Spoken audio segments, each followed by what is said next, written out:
Hello, and welcome to the Handy Capable Black Woman Throne Room.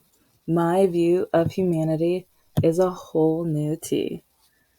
This is a podcast edition, so welcome. This is part 2 of Breadsticks Lead to Nightmare, and this is from my series, There's No Need to Worry About the Police If You're Not Doing Anything Illegal. Oh, how many times have I heard this from white people? How many times have I heard this idiotic, ignorant, bullying, gaslighting, stupid comment from white people? I really just need to say, white people, stop saying that. Stop saying that. And I told you guys in the last episode or in the last story, how a police officer pulled me over and what he did to me. And I told you about what two white women told me about it on two different occasions. But it's crazy because as women, and this kind of reminds me of what happened with the women's movement and how the white women were only using the black women in order for them to gain power and rights and things like that. It's like, because both of these white women literally told me that, or gaslit me, because they were just like, well, you're just so beautiful. They had to find a reason to pull you over. They had to find a reason to talk to you. They had to figure out, it's like, how could this beautiful blah, blah, blah, it's like all this garbage. But now I kind of wonder, I wish I could have been brave enough to ask them. So if that happened to your daughter, you would tell them the same. You would tell them, it's okay for you to get pulled over for no reason.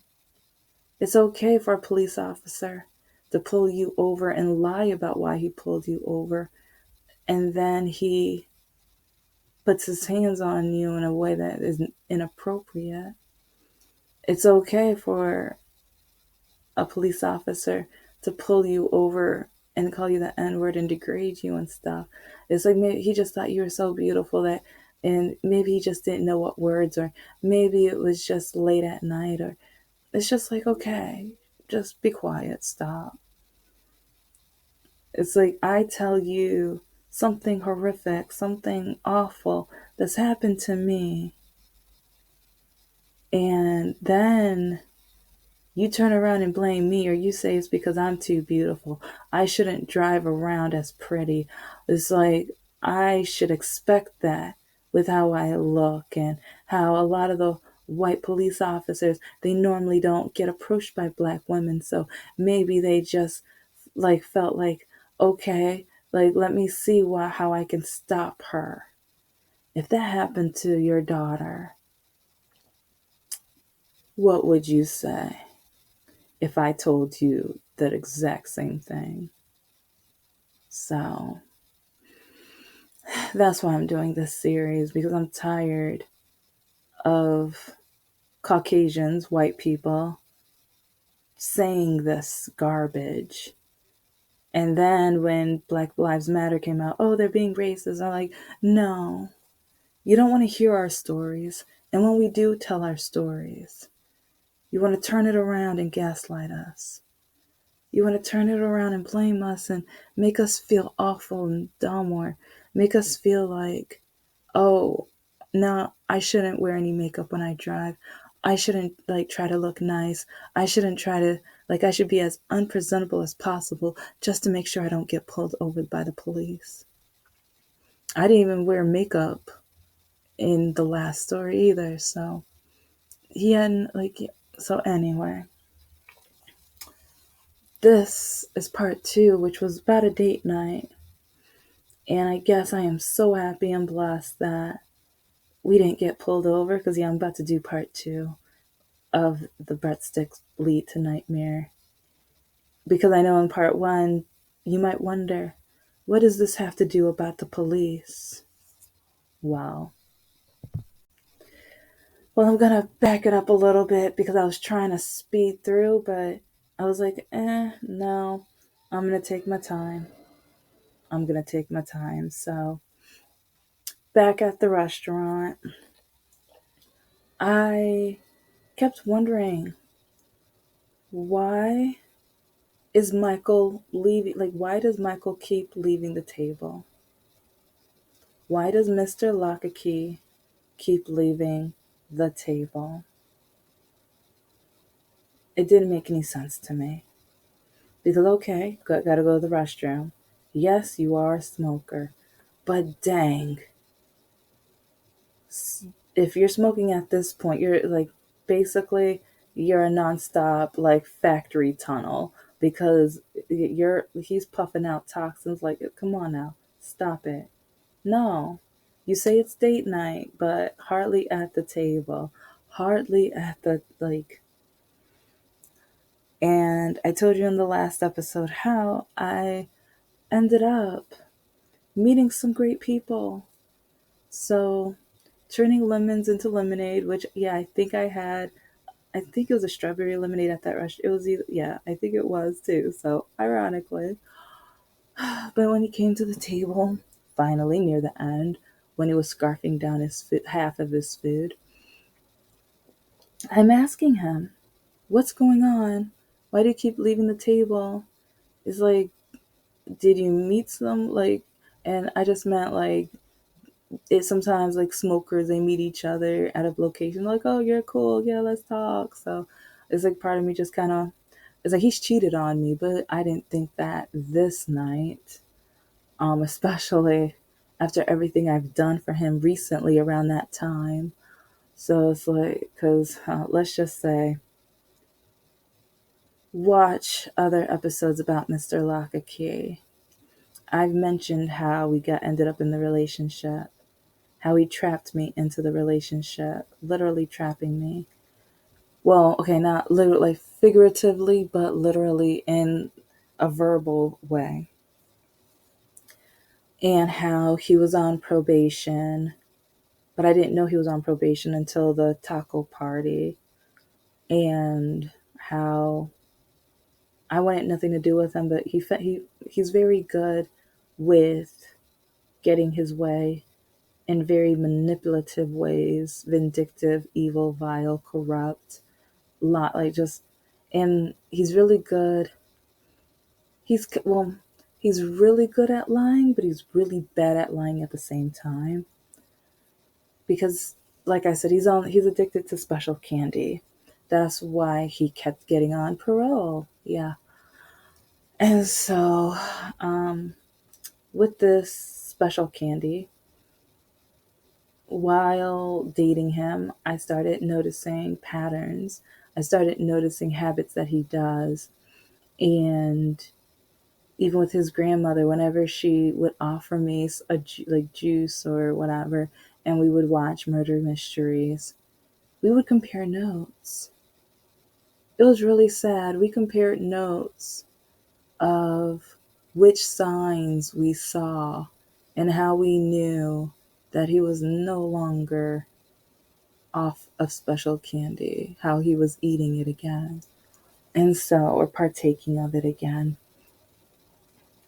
And so this night, he was doing some of those same habits, changing his story, switching things around, changing the subject, um, blaming me.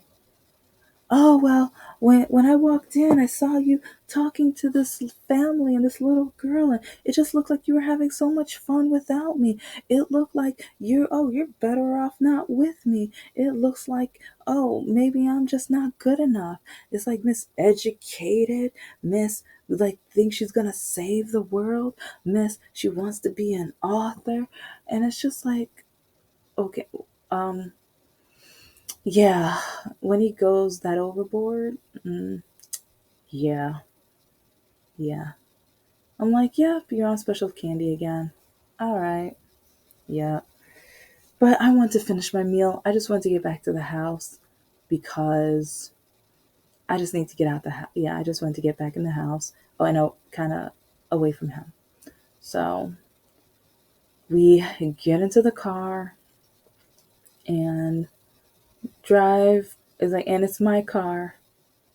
It's in my car, and that's a big thing later on the story. You will understand why. But no cops. Thank God. We get back to the house and everything, and I'm tired of him. Tired of him.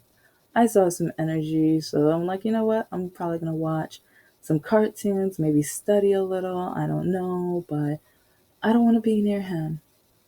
And I have the doggy bag. It was a beautiful night outside, so kind of. And I remember looking out and breathing like the air and everything like that. I'm like, oh, okay, it's a nice night at least. It's a beautiful night. But then remember, I have the doggy bag. We're in the house for a few minutes, and then, oh, I gotta get back to the car. Give me your keys. Why do you need to get back in my car?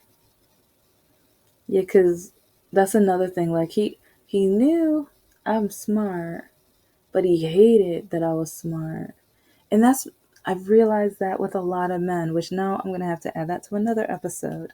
I have too long of a list of episodes I need to do. But because a lot of men, they hate, like, once I say my education, my goals, my dreams, and my projects, I think they hate it because that means they realize they can't get away with as much as they normally can get away with because I'm going to be smart enough to keep tabs or notice their habits and things like that. And I'm not going to tolerate it because I haven't. Well, some people are going to say, well, you were in these long term relationships. Well, yes, but you have to remember how I got into those relationships, why I stayed in those relationships, and what I was doing while in those relationships. So, and oh yeah, I don't think you guys know the whole lock and key story, which I guess I'll say very soon. Yeah. But anyway, he's trying to change the subject and gaslight me again. Oh, you don't trust me with your car? I just need to get into your car 1 minute. It'll give me 1 minute. What do you need to get from my car? And so first he said the doggy bag again, and I'm like, I have it. Then I was like, I see his brain trying to work. He's trying to figure out a way to get back into my car. And I'm like, what do you need? And so he's getting attitude. He's getting frustrated. And part of me is just like, okay, I have no idea what's going on, but I have to know what's going on.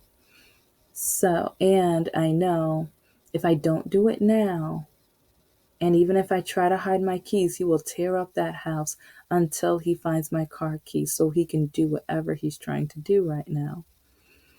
So, and I know this for a fact. Trust me, there'll be other stories soon on that. But yeah, I was irritated because he was messing up the lovely evening, or the me looking at the lovely evening. So because he messed up date night, so handed him the keys, but I waited a few seconds and then I followed behind, and I hid behind the corner of the house. So while he was going to my car, I was right at the corner. So whatever he was going to get, he had no room to hide. He had no room to pretend or lie or gaslight me. Oh, he jumped. He saw me, he jumped. And when I say jumped, yeah, people say white man can't jump. Oh, he jumped that night. He jumped that night. And so I'm like, well, what do you have? Why couldn't you show me? Because I knew it wasn't anything for me. Yeah, he would only buy me cheap stuff when he knew he was in trouble, when he knew I wanted to break up with him and leave him because I knew I could do better in my life. Even if I ended up alone, I did not care. So, But it's like I didn't want to be alone because I need to prove my mother wrong because of the mental. You get it. You get it. So life is complicated. Mental health is complicated. Which is more complicated? I don't know. I'll figure it out. But I keep asking, what's in your hand? What did you have to get? What's going on? And here's where that topic with the article comes in. He took me to date night. He did.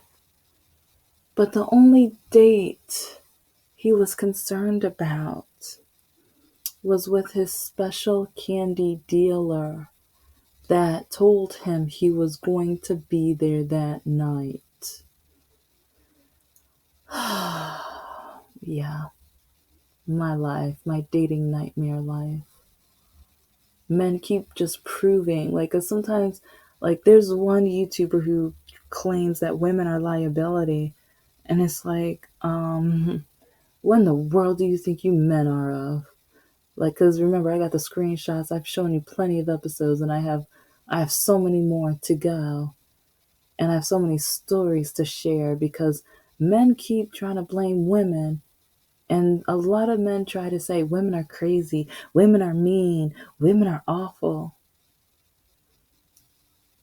Do you guys know what you put us through? Do you men know how you treat us? Do you guys know how much you give yourselves permission to treat us like absolute garbage and demean us? And some men out there say that men have a right or a reason to cheat, but women don't because it's almost like men can't control themselves, or men should be able to be just reckless, idiotic, stupid, immature. The, just it's just crazy. It's annoying and doesn't make any sense. But yes, he had a date with his special candy dealer. And what he had in his hand, what he had in my car. And some may not know the importance of that. But even though I had nothing to do with that, I had no idea that was in the car. Even though I would pass any and every special candy test, because I don't do any of that. It was in my car. So if I got pulled over and they found it, it does not matter. It does not matter. I would have gotten charges on me. So I was furious. So furious. Oh, he ended up on the couch that night. I wanted nothing to do with him. He better not have touched me. Not even just a no. Not that night. Not. It was a few days that because even when I came back home and I was like doing my work and everything like that, I did not call him and I ignored his phone calls because when I told him, "How dare you? How dare like you could have messed up my future." It's like because it doesn't matter how many degrees I have.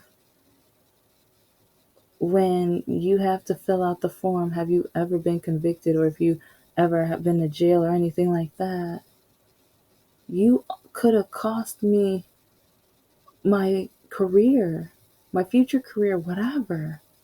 And especially like, yeah, with teaching, yeah, I don't know if I would have been able to teach. But his response, oh yeah, and you're black, so that would have been dot dot dot. I could tell that story later. But he told me that at least we would be in the same boat. At least then you wouldn't be better than me anymore. And I'm like, what do you mean? I've never said I was better than you.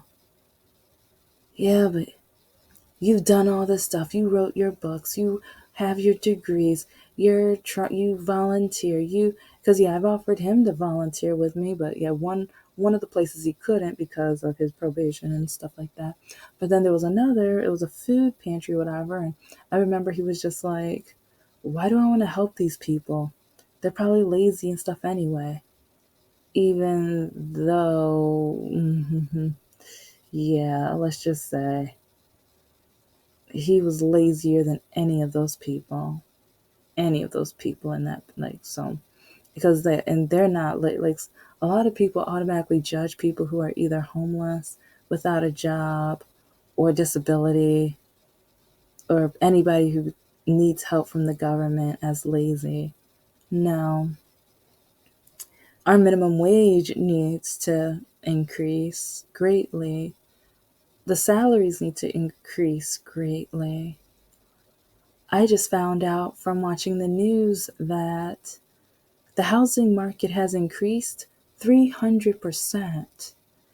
But a lot of the boomers, a lot of the people around that generation keeps telling us, well, stop eating your avocado toast.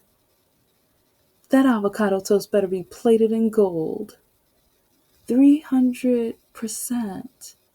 And then college, how much has that increased? But then they blame us for needing to either stay home or keep an apartment or just to be on hard times or paycheck to paycheck. They blame us. Oh, so yeah, that's going to be another, yeah. I have so much to share with you guys.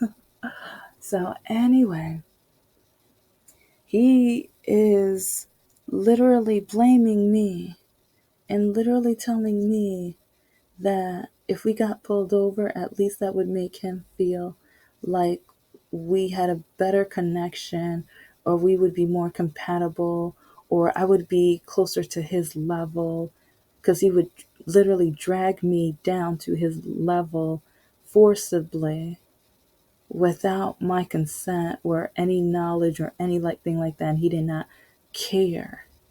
He did not care.